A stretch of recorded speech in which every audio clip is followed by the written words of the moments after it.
Hey guys, this is Chris from Geek on Tech, and today we are going to be doing the unboxing of the Alpine Green iPhone 13 Pro Max. As you guys can see, I just went to go pick this up at the Apple Store. It is still sealed, so let's dive right into it. Let's just open this thing up and see. So I'm trying to hide the serial numbers here. But this is it. Wow, that came out easy. Here it is, y'all. Here it is. I got some color comparison for you guys here in a second.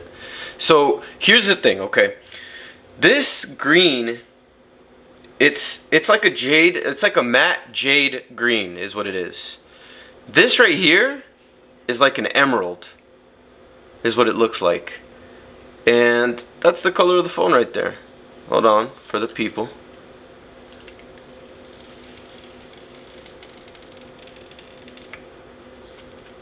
There you go. That's the color right there. What do you guys think? It's cool. Let me give you guys some color comparisons here. Put that back on here. Put this face down. This is the Z Fold 3 in green. I know. How the heck is that green? I don't know. It's green though.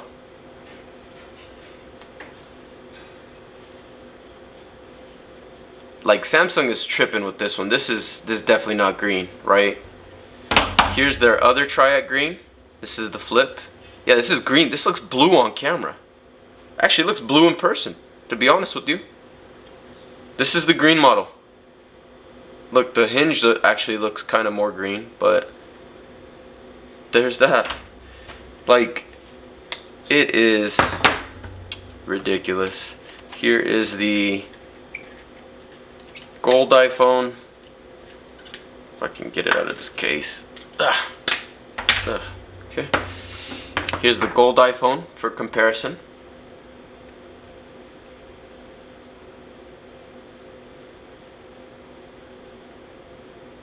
Trying to get all the shimmers.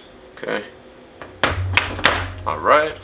And last but not least, where'd I put my Old Faithful phone at? Old Faithful, where are you? There you are. Okay. This is Old Reliable right here. The blue. Look, I'm going to be completely honest. I think the blue one looks better. Like the emerald for some reason is just, or the Alpine green, kind of disappointing. I don't know. Maybe it needs to grow on me a little bit more, but I feel like the blue just looks cooler. I don't know. Just wanted to do a quick unboxing for you guys. Let me know what you guys think. But that is the Alpine Green iPhone 13 Pro Max.